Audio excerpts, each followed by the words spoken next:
There is a quiet movement unfolding, not shouted in the streets, not declared in books, but carried in the private decisions of countless men. No marches, no manifestos, just an invisible line being drawn as more and more men step away from the idea of love, not in despair, not in protest, but in sober awakening. They're not fleeing from love because they've been defeated by it. They're retreating because they've seen what it has become, a hollow echo of what was once sacred. Love, in this modern age, no longer offers sanctuary. It demands surrender. And the modern man, more than ever, has begun to understand what that surrender truly costs. It begins not with heartbreak, but with clarity. The kind of clarity that arrives slowly, like dawn seeping through a crack in the curtains, uninvited, yet undeniable. This awakening doesn't make headlines. It shows itself in quiet choices. The man who deletes his dating apps, not out of frustration, but indifference. The one who declines the promise of romance, not because he's wounded, but because he no longer sees value in chasing ghosts. We were warned. Søren Kierkegaard once wrote that the greatest danger is not death, but the loss of self. What he could never have imagined, however, is a future where men would surrender love to preserve what little remains of themselves. In a world that rewards performance over presence, men are no longer losing themselves accidentally. They're being asked to trade themselves for acceptance. And many have finally said no. Success no longer guarantees connection. Take a man with all the hallmarks of status, youth, wealth, ambition. His life looks full on the outside, but every evening he walks through the door of an apartment where silence waits, not as punishment, but as preference. His solitude is not a wound, it is a shield. Because behind the veneer of romance lies an unspoken expectation: become who she needs, or be discarded. And the data agrees. The Journal of Social and Personal Relationships reveals something chilling. Men today are significantly less likely to seek out romantic relationships than previous generations. This isn't laziness. This isn't fear. It's arithmetic. Men are doing the emotional math and realizing that the equation no longer adds up. Physical intimacy, too, has receded into the background. 1 in 3 men under 30 has experienced no sexual connection in the past year. This is not a drought. It's a drought by design. Men are pulling back, not because they are incapable of connection, but because connection now comes with conditions that require the forfeiture of authenticity. And what is lost in all of this is meaning, not affection, not attention. Meaning. That deep, soul-level knowing that love is not just something you perform, but something you inhabit. Modern romance has gutted that meaning, replaced it with metrics and milestones. A good relationship is no longer defined by how you feel, but by how you function within the expectations of another. The philosopher from Copenhagen understood this long before we did. Kierkegaard spoke of a man who loved a woman deeply, but refused to marry her, for he knew that the institution itself would crush the mystery that drew him in. He called it the aesthetic paradox, that the very act of formalizing love might kill its essence, that what we bind, we bury. And here we are, nearly 2 centuries later, living that paradox on a grand scale. Marriage no longer secures affection, it challenges it. The psychological science study that followed over 11,000 couples found a disturbing trend. Men's happiness in marriage tends to collapse after the first year. Women's contentment remains. But men, their satisfaction falls and often never recovers. Why? Because modern commitment often asks them to become something they are not, and to keep becoming endlessly. Even more startling are the long-term statistics. A 2018 University of Chicago study found that men who remain unmarried and childless are, on average, happier than those who followed the traditional path. Let that settle. The so-called dream, wife, kids, home is statistically less joyful for men than solitude. Everything they were told would complete them has, in many cases, undone them. Kierkegaard once wrote, "Marry, and you will regret it. Do not marry, and you will also regret it." This wasn't sarcasm. It was spiritual insight. The truth is, no path guarantees peace, but there are choices that better preserve one's essence. And for many modern men, that preservation has become sacred. And still, we haven't spoken of the betrayal, the slow, soul-crushing betrayal that follows sacrifice. Imagine a man who devotes himself to building a life for both himself and the woman beside him. He works, he provides, he bends, he accommodates. And then, one day, the foundation crumbles, not from abuse or infidelity, but from vague, unspoken dissatisfaction. She's simply unhappy. And so, the system sides with her. Cornell University reports that roughly 70% of divorces are initiated by women. And the leading reason? Emotional unhappiness, not mistreatment, not abandonment. Just the quiet failure to meet ever-shifting expectations. Kierkegaard described this as the despair of possibility, the cruel anxiety that comes with knowing that no matter how much you give, it may never be enough. But this story isn't only one of loss. It is also a story of rebirth. The men who step away from love are not defecting from humanity. They are reclaiming their soul. They are saying, "I will not trade my peace for performance. I will not dissolve myself just to be deemed lovable." They are no longer playing the game, not because they lost, but because they saw the board for what it was.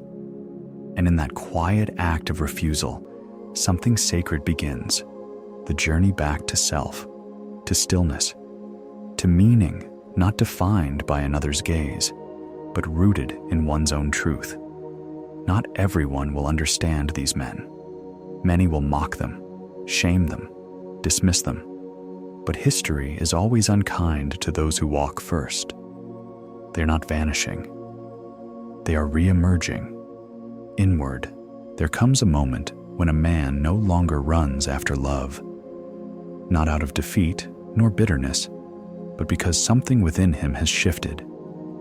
In the stillness where longing used to live, a new kind of power begins to emerge. What follows is not a collapse, but a transformation, a quiet revolution, unfolding in solitude, far from the gaze of the world.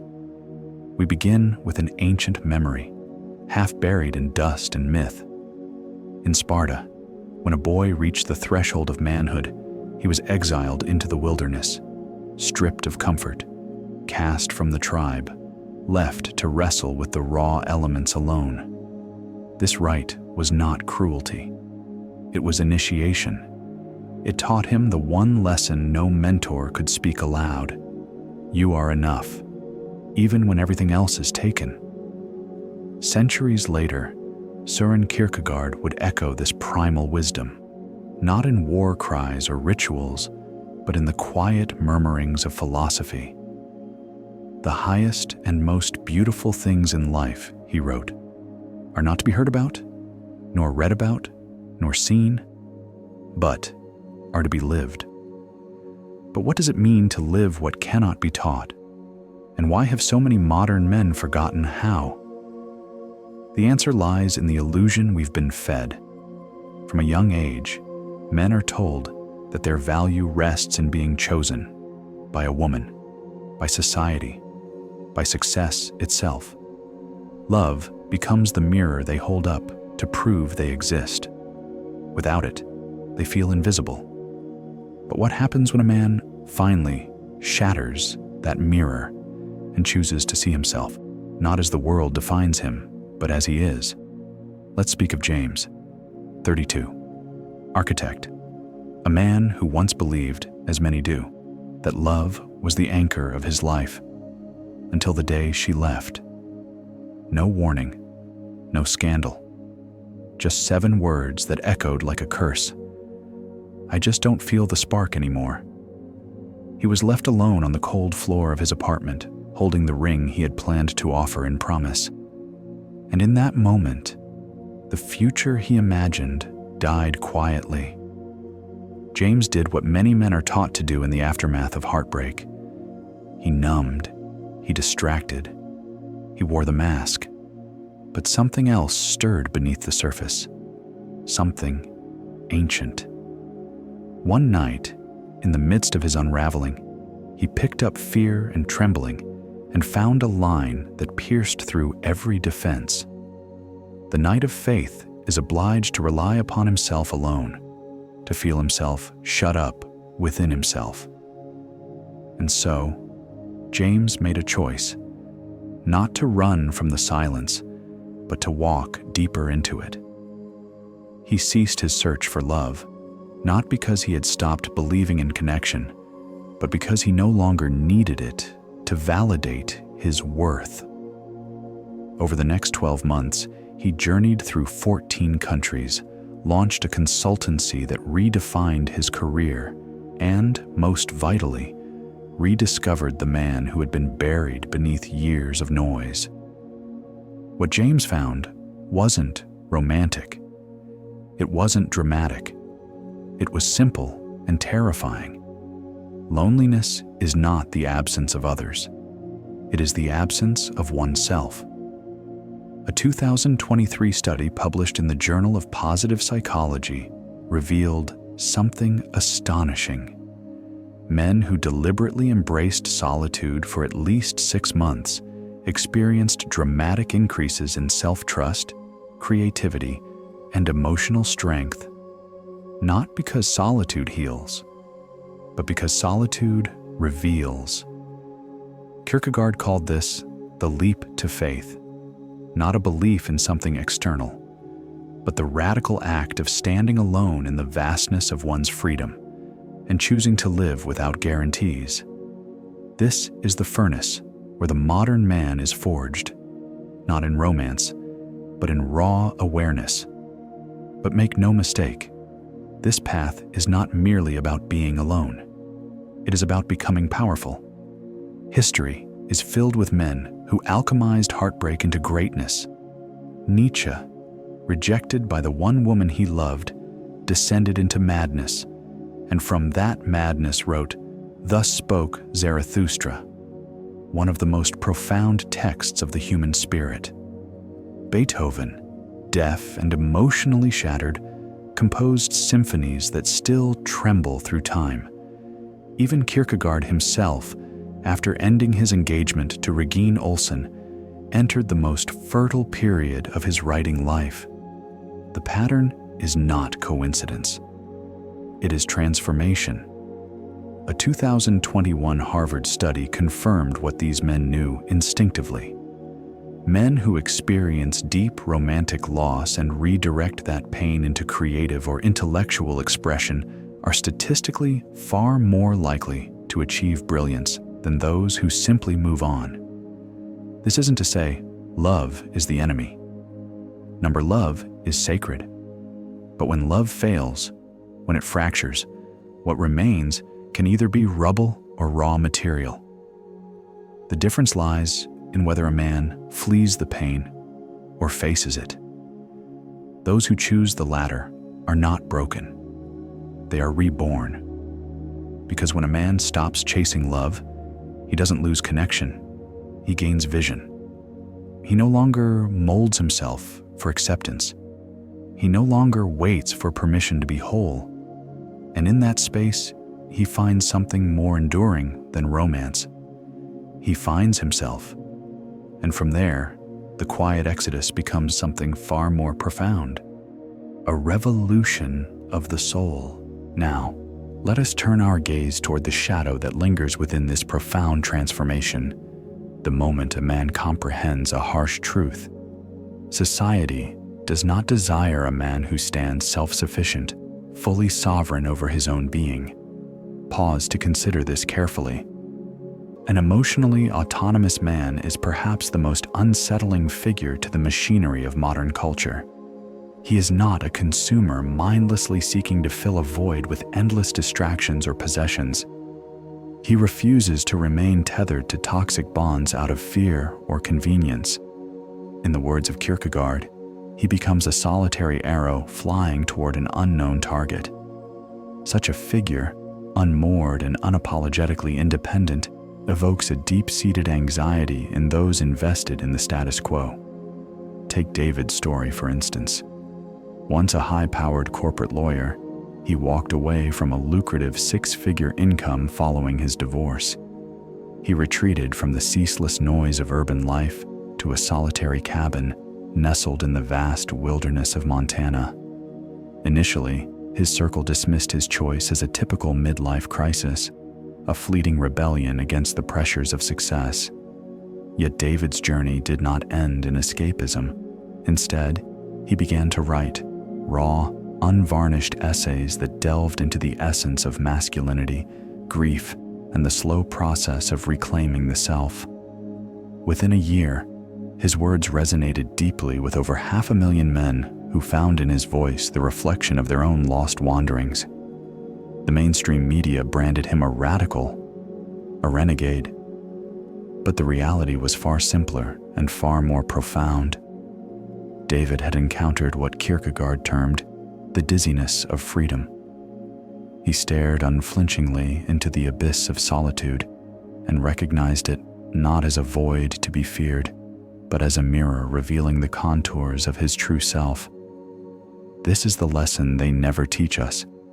The instant a man ceases the endless pursuit of love, he steps into a realm of untamed power. This danger is not the kind of menace society dreads. There is no violent upheaval, no bitter rebellion. Rather, it is a force like a storm, unpredictable, uncontrollable, alive with raw energy. Scientific inquiry is beginning to catch up with this ancient wisdom. A 2022 study published in the Quarterly Journal of Experimental Psychology discovered that men who willingly embraced solitude demonstrated a remarkable 40% boost in cognitive clarity, decisiveness, and willingness to take risks.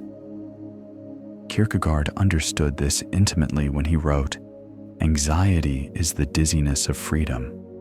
What he left unsaid, however, is that when one pushes through this dizzying precipice, what awaits is a strength so profound it reshapes the very essence of the self and cannot be undone. But here lies the most compelling question of all. What becomes of a man who has tasted this absolute freedom when love returns? Can he welcome it again without surrendering his newfound sovereignty? Or is the path forever altered, the return impossible?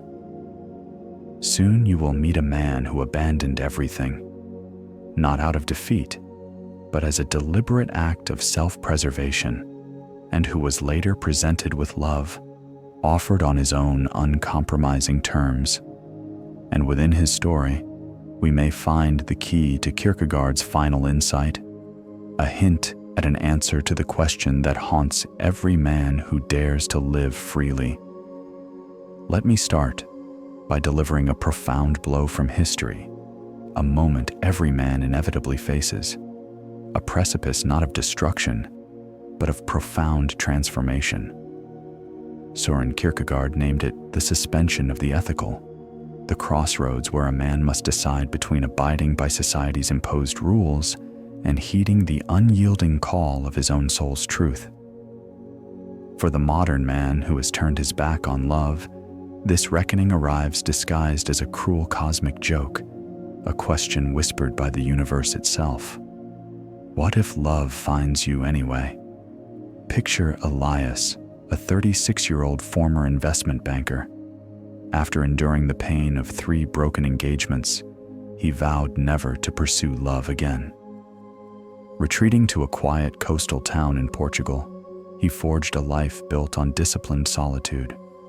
His mornings were marked by cold Atlantic swims, his evenings spent reading beneath flickering candlelight. In this deep silence, he could hear nothing but the steady pulse of his own heart. Then, on an otherwise unremarkable Tuesday, a woman settled beside him in a cafe. She spoke no word, cast no glance. Yet, in the deliberate, unhurried way she turned the pages of her book, as if she were slowing time itself, something fragile within Elias cracked open. Kierkegaard warned, "Once you label me, you negate me." Elias had labeled himself a man beyond love, but the universe, in its quiet defiance, negated that label with this silent, singular encounter. Herein lies the paradox few dare to voice. The instant a man truly releases love from his grasp, love itself becomes possible again, but never as before. Recent research echoes this truth. A 2023 study in the Archives of Sexual Behavior revealed that men who voluntarily abstained from romantic entanglements for over 2 years experienced a profound evolution in desire. They no longer sought the shallow performativity of modern dating. Instead, they yearned for something far more daunting: raw, authentic connection. Kierkegaard foresaw this transformation when he wrote, "Love does not alter the beloved, it alters itself." The man reshaped in solitude's forge no longer wishes to be needed as a mere provider or emotional crutch. He craves to be chosen as a sovereign being, complete and whole. History brims with such men at their crossroads, men who walked away and became immortal in legend. Nikola Tesla, scorned in love, devoted himself to invention with monastic intensity. Vincent van Gogh, spurned by every woman he cherished, painted his suffering into timeless masterpieces. Yet, Kierkegaard's own tale haunts the soul most deeply. After ending his engagement to Regine, he spent his life writing to her, about her, not as a lover, but as a philosopher obsessed with love's essence. In his journals, he confessed, "I could die for her, but I cannot live for her." This is the razor's edge. A man who has tasted absolute freedom can never willingly return to love's conventional cage. Instead, he may find something far rarer, a love that respects his sovereignty. This phenomenon has a name: post-romantic clarity. A 2021 study in Personality and Social Psychology Review tracked 1,200 men who'd renounced love for 5 years or more. When romance eventually re-entered their lives, 68% found their standards weren't higher, but profoundly different. Beauty, status, approval lost their sway. What mattered was one truth: a partner who would never demand their self-betrayal. Kierkegaard captured it poetically. To love another is to stand in relation to her as one eternal being to another. But the terrain is perilous. Today's women, steeped in the glossy myths of rom-coms and Instagram affirmations, are often unready for this kind of man. An OkCupid 2022 analysis found 83% of women under 35 swipe left on men who display excessive self-sufficiency. "He seems like he doesn't need me," one confessed. Kierkegaard anticipated this dynamic in Either Or. The unhappy lover remembers, the happy lover forgets. The modern man who has given up on love, he observes, and to observe is to shatter illusion. Now, consider the darkest irony. What happens when a woman does meet this new standard? When she approaches not with demands, but an invitation? Take Leo, a former Marine. After a bitter divorce, he spent 7 years in self-imposed exile, founding a wilderness survival school. Then, in a Denver bookstore, a woman asked him for a recommendation, not to flirt, not to impress, but because she genuinely wanted to understand Kierkegaard. Leo recalls, "It wasn't that she was perfect. It was that she didn't expect me to be. They've been together 4 years. They don't cohabit. Marriage is not their goal. And that, perhaps, is the point. Here lies the revelation that fractures a man's understanding. Love need not demand surrender." The ancient Stoics knew this truth. The samurai lived it. Kierkegaard, the patron saint of the solitary genius, circled it throughout his work. In Works of Love, he wrote, "To love is to stand in absolute relation to the absolute." In modern terms, a man who has stared into the abyss alone requires no love to complete him. If fortunate, he might permit love to walk beside him. But this path demands courage. It is not for the faint-hearted. We now arrive at the ultimate question. Is this the death of love or its rebirth?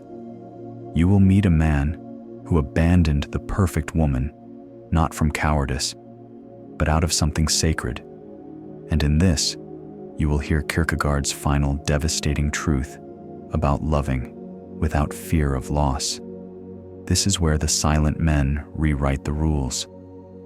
Hidden within the ruins of fallen civilizations is a secret, whispered where men gather in shadows. The Spartans encoded it in the Agoge. The samurai embedded it in Bushido. The Vikings passed it in tales of lone wanderers. A man who cannot walk away from anything can never truly claim himself. Kierkegaard stated it most brutally. The crowd is untruth.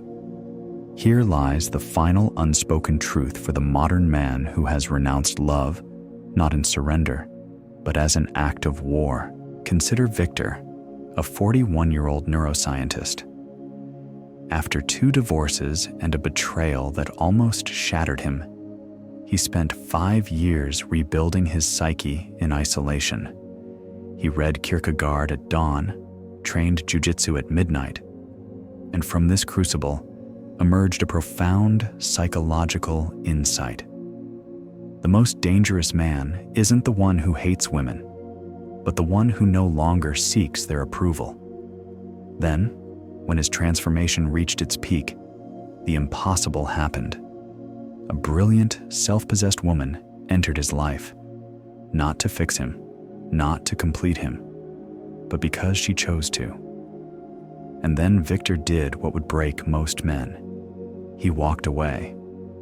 This is the Rubicon modern men dread crossing, not from weakness, but because crossing it means shattering every fairy tale they were told as children. A sweeping 2024 meta-study in evolutionary psychological science examined 2 millennia of mating patterns, revealing a startling constant. Women have always been most drawn to men who are indifferent, not cruel, not manipulative, but truly focused on something greater than romance. Kierkegaard framed it simply. The aesthetic man pursues pleasure, but the knight of faith pursues purpose. The modern man who forsakes love isn't rejecting intimacy. He's graduating from it. Let me recount the Black Dinner of 15th century Scotland. The Earl of Douglas was invited by King James II to a feast, a peace offering after long rivalry. Midway through, a black bull's head, symbolizing death, was dropped on the table, and Douglas was dragged out to be executed. The lesson: never mistake invitation for sanctuary. Modern men live this horror in reverse. Lured into relationships promising companionship, they discover too late that they've signed contracts inked in invisible obligation, emotional labor, financial sacrifice, the looming threat of abandonment. Kierkegaard saw the trap. The tyrant dies, and his rule is over. The martyr dies, and his rule begins. Those men walking away from love today are not escaping responsibility. They are refusing martyrdom in a cause that no longer honors them. But there exists a third path, so radical it's dismissed as fantasy by many. In 2023, anthropologists studying Namibia's Himba tribe revealed a mating pattern that shatters Western assumptions. Himba women prefer hunters who fail 70% of the time over those more successful. Why? Because these unsuccessful hunters spend time storytelling, teaching children, and sharing laughter with elders. They call this okurumba, the art of living fully beyond mere productivity.